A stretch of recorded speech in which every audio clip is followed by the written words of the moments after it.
the Hydras will be effective, just being able to one-shot a lot of them, and not both Defilers getting irradiated here. And one swarm does go down, probably going to be able to get down another swarm if in the death throes of that Defiler. But it's a bad spot right now. So he's lost something like 4 Defilers already to irradiate, which is pretty much just means free kills for the Terran player. And it looks like we're seeing more vessels come out. And once those vessels get to the 6-7 number mark, it starts becoming just a death cloud against Zerg. Every Defiler already has been irradiated. We see a couple more coming out, but after a little while now, every Lurker will get irradiated, every Defiler will get irradiated, and then you'll start seeing Eraser Tricks go down, and it just becomes very, very ugly for a Zerg player. It really becomes quite sad to watch, really. You kind of get disappointed because it just looks painful to watch a Zerg player just fall to mass irradiate. It's not pleasant. It's not pretty. It's just painful to watch, and it's just so effective. It hurts. And it looks like here Fantasy is again going to push at the bottom right-hand base. You can call this the third or the fourth, whatever you want. It's the third base that went up, but it's going to be trying to go up again. And one of the Science Vessels might get picked off by Hydros very, very close. Does barely manage to survive, but the other Science Vessel does get picked off. So those Science Vessels were chasing after those Defilers, and Hoejja was able to draw them in and pick them off with pick one of them off anyways with Hydros, which was definitely a pretty good play there. And it does look like Fantasy is gonna try and take the top left base as well. Fantasy looks very calm, very collected, not very stressed out at all. This has been, I don't want to say an easy game, but because of his quality play early on, especially with those rates, he's been able to get such a lead here that he's got to feel extremely, extremely comfortable. He knows his economy is booming. He knows Hoejja's economy is, for lack of a better word, just not booming, and is really just incredibly inferior. So as long as he doesn't make any huge mistake, doesn't really screw things up, he should be good to go. Another play going off on some of these Marines at the 6 o'clock position, but I think that Lurker, I keep saying Lurker, that Defiler got picked off yet again. And a very large Medic Marine force in the middle of the map, along with a Science Vessel or two. Could use some tank support, could be even more effective. And another Defiler getting irradiated. Jeez, these Defilers are just not being allowed to do much of anything. We've seen maybe a total of 3 or 4 swarms plus 1 or 2 plagues, and it's just not very good here at all. And another Defiler here, but it might get picked off before it casts anything. It casts one last swarm in its death throes. Once again, it gets irradiated as well. And the Hydras under swarm are doing pretty well here, as Fantasy could really just walk under the swarm himself, because Hydras are ranged as well, so they're not going to do anything. And a nice, actually that looks surprised. I thought more Marines would have been caught in that plague. It looked like it would be a good plague, but it wasn't. Nuclear Silo. So Fantasy is going to go for the why haven't you GG'd yet? I have as many bases and 17 times the economy and units as you do, and if you're not going to GG, I'm going to embarrass you build. Which, Terrans can do. Terrans always go for nukes whenever they feel like they've already won the game, and they're kind of curious as to, wait, why haven't you GG'd yet? Yeah. So that's kind of what Fantasy's going on right here. Yet another Defiler gets irradiated, and it feels like I'm just saying the same thing over and over and over again. Yeah, here comes the Defiler, gonna get irradiated. There it is. Gonna get another swarm off just before it dies. It's the same thing over and over again. Sometimes it's a plague instead of a swarm, but other than that, it's been the same story here over and over again ever since we got the Science Vessels starting to come out.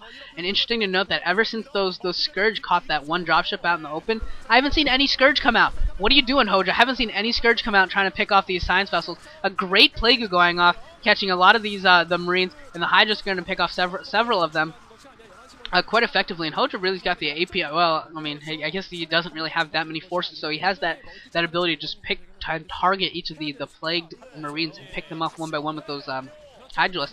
And now we see some raids coming out again. Gonna try and do some more damage here at the bottom right hand base, but Hydra's waiting for them, and doesn't look like Fantasy noticed or cared. I almost think he's trying to get rid of Psi Space or something. I don't know. That was weird. Either he didn't notice or he's trying to get rid of Psi Space. And here comes a couple of ghosts. We're gonna see some nukes. This is gonna be awesome. Once again, we love seeing nukes, especially against Zerg. Nukes are particularly effective against Zerg because, well, everything blows up. You don't have to worry about EMPing anything. You just nuke it. just nuke it. It's very simple, very effective, very beautiful, and everything bleeds. I think that's the best part after a nuke. You just see the entire everything that's on that creep, all the buildings are just bleeding and oozing blood, and they look like they've been pained, and that's a nice feeling. That's a nice look for it. It's like, yeah, I was effective. That's right. You're bleeding. That's how effective I was. And Hoejja is trying to go to the 6 o'clock position. I think he wants to try and take this base, but there's too many science vessels. Even the lurkers are getting irradiated at this point. It doesn't even matter what Hoejja does anymore. Hoejja's done. It's yeah, this is very much done. But yeah, you can just see that's all of Hoejja's forces right there, engaging the medic marine forces there. And notice that Fantasy hasn't even really used his tanks. Just think if Fantasy is actually bothered to mix these tanks that he has in with these medic marine forces that he's been attacking, he'd be even more effective, but he hasn't even bothered to do so. And Fantasy positioning a nuke at the edge of his base towards the 6 o'clock position, maybe going to nuke that base later. And this dropship going to get away from those Scourge, actually going to find an area to drop. And we're going to see a nuke come out pretty soon here. We see the Marines have already been dropped, as I assume that there's a ghost in there anyways, and there it is. There's the nuclear launch detected, and it's actually going towards the 6 o'clock base there, yeah. And some Hydras move into position there in order to die, and they're just going to be eliminated. There goes the scan, and it doesn't really matter. Nuku! Boom! There goes all the Hydralisks, and the hatchery is bleeding. And Hoejja doesn't look like he's GGing. I guess he thinks that he can stay in this. But I don't know why. The Marines are moving in at his main. A great plague going off, catching a ton of those Marines. But yeah, these medic Marines for Fantasy are wreaking havoc here at the main, picking off drones, picking off tech buildings. I think they picked off the Hydralisk den again, maybe another evolution chamber. And it looks like they're finally going to get cleaned up by a bunch of cracklings that come in. They might have even picked off the spawning pool, I think. Wow, I think they did pick off the spawning pool. So no more cracklings even for Hoejja. He's lost that extractor as well. I don't really know why he's staying in it. He's just persistent. Maybe this has it does have the feel of a playoff game. So I can kind of see how every player is going to want to stay in it as long as they possibly can. Even if it becomes very, very difficult to conceive of a victory, just the fact that if you could even dream of it, you might as well stay in, I guess. And that's kind of what you see in Pro League playoffs and in like elimination games of the OSL and MSL. You kind of see that, and I think that that's kind of what we're seeing here. And we're going to see another nuclear launch detected at the 6 o'clock position once again. He's going to nuke this again. That hatchery is going to go down. All those drones are going to go down, and it doesn't look like... I don't know what Hoejja's doing. I don't think Hoejja realizes that he's getting nuked from inside of his own base, and now I think he does. He's like, oh crap. And there goes the hatchery. There goes half a dozen drones, and I think Hoejja just GG'd because his hands were not on the keyboard at all. Maybe he hasn't GG'd because apparently they were not going back to the screen. Hoejja took his hands off the keyboard in pain and in shock and awe, but still refuses to GG. Refusing to GG, even as all of his defilers get irradiated yet again. I think there's one defiler that escaped. Yeah, one defiler escaped out of the group of 6. And still Hoejja thinks that he has a chance in this game. And now we're going to see an eraser trick. Come on, Hoejja. What more needs to happen to you for you to realize that you're done? You're being erased right now. You're being erased from the planet. He's just taking a little yellow pencil and scraping it over your forces right now. And you know what the perfect part is? I wish Fantasy was in yellow so the eraser trick would be even better, but he's in orange. Close enough.